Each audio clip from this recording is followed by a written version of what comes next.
Rick House тоглоомын дэлгүүрийн уран бүтээл.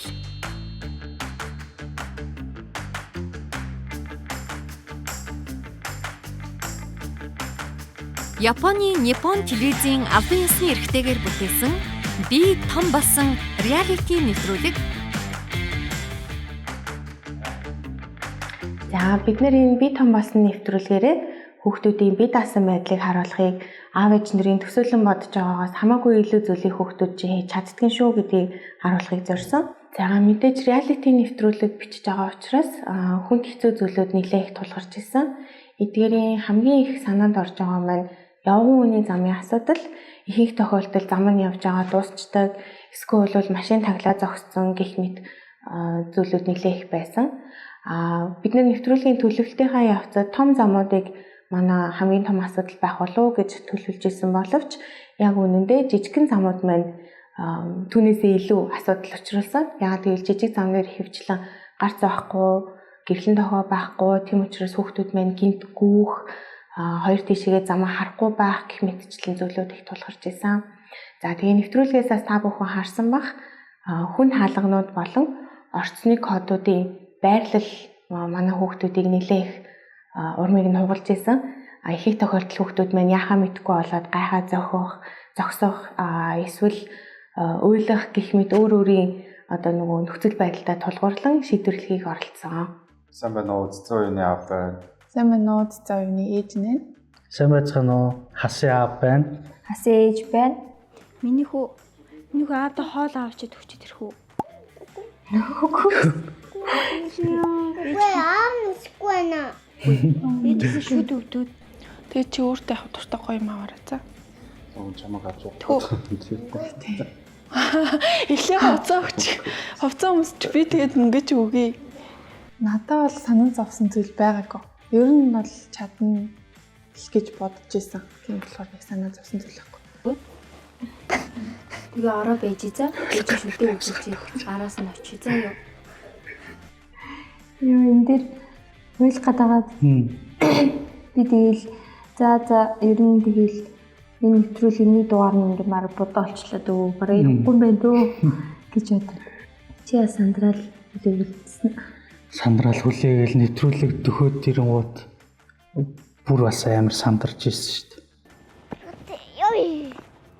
다가나 뭐 돈 맞추자 야. Өсрээд байгаа юм. Хэлэхгүй мөртлөө. 미야미야. ой. Чи зогсоод байна. Хөөе. Одоо бүр сандрахаа болцсон тий. Тийм. Гараал өрн зүгээр болцсон тий. Гэтэ ээж нь өвдсөн. Тэгээ эмнэлэгт нэрээ тариагаа хийлүүлээ тэгээ хөвтөж байгаа. Тэгээд тариагаа хөвтөж байгаа тэгээ ухтал үзээд хашсан ээж. Манай аавтаас Зүзэл компьютер үзээ. Тэр эмчид аав ээжигээ сайхан ховлоод авлаа шүү. Яг хөө мэдээ чөлөө цаг өнгөрөөгөө тоглолдог. Тэгээ бас ажуугаар нь өөр ажилтай холбоотой юмнаас хийдэг болохоор яг охиныхаа дэргэдээр нь тоглох нь бол багасаа. Гэлэн дахиад хасцсан тийм. Хүүч их л яарч байгаа бололтой. Гэхдээ ийм том хөдөлгөөн ихтэй уулзвар дээр замаар маш тайван гарах хэрэгтэй шүү. Энэ дээрээс нөө замын хөдөлгөөний дөрмийн аюулсан мэддэг болсон болохоор Тийм. яг хөдөлгөөн байсан. таксид чгүй яах вэ? Таксид. Аав нь байхгүй дэд хоёр ер нь л хөвчлэн таксид ч гэхгүй ерөөсөө тийм халахах тийм үгүй. Тэгээл яг тэрэн дээр бол энэ бүр сурсан юугаараа таксид гэдэг юм даа л гэж бодсон. Энэ үед аав эд ажилтай л сууж байна. За хөөе. Миний хөө хүрэл ирсэн юм уу? Ашгүй. Тийм үү. За. Яг энэ юу нэвтрүүлэгт орсноос хойш айгүй тийм өөр болсон. Өөртөө итгэлтэй болсон. Тэгээд тэр нь одоо ингээ харахаар хамаагүй том болсон юм шиг санагдаж байгаа. Тэгээ нэвтрүүлэг дуусны дараа ерөнхийдөө манай хүүхд ер нь тийм хүүхд юм бэ. Одоо ингээд ямар нэгэн зүйлээс айлаа өөрөө айцтай байлээ гэж бодоход би ингээд зоригжуулаад энэ хүү чадна ингэн тэгин гэдэг ингээд тухайн нөхцөлд ингээд ороод ирэхээрээ хүүхд маань ингээд за би ингээд надаас өөр хийх хүн байхгүй би л хийхгүй болохгүй гэд өөрийгөө яг тэрхүү хугацаанд ингээд өөрчлөөд ингээд дотроо ингээ жижигхэн бас ингээ зориг гаргаад тэрийг ингээ хийчдэг хүүхдээ ингээ ер нь хараад байгаа. Яхан гайгүй дээ. Ядарсан. Өөрөө Шууд чулуудсан. таана жоохон ууртаа. Тэгээд жоохон Ер нь яг нэг 14 оны хугацаанд хоёр нь өөрөө ганцаараа гарч явчих гадайсан. Ингээд дэлгүүр гарчаад ирэх үү гэдэг. Би ганцаараа явчих чадна. Би явчаад ирэх үү? Би заримд явчаад ирэх гэл амар их тэгдэг. Тэгээд гайгүй болтой. Ер нь нэвтрүүлэгт орсноос хойш ер нь бүх нэг чадах юм байна л гэж дотроо бодсон байна.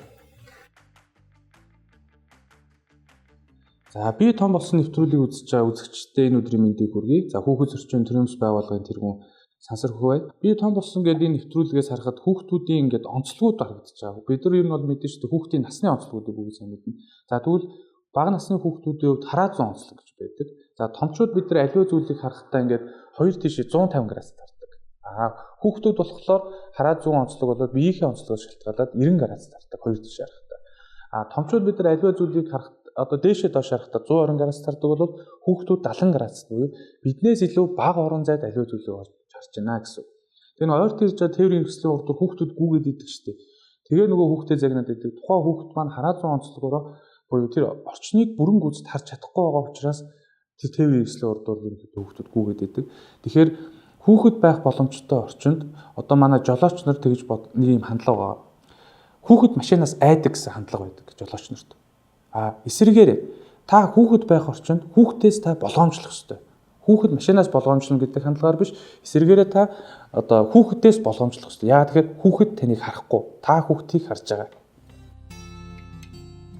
Цаашдаа бид нар хүүхдүүд илүү айдасгүйгээр ямар нэгэн санаа зовнилгүйгээр том болж бие даасан байдлаа харуулаасай гэж хүсэж байна.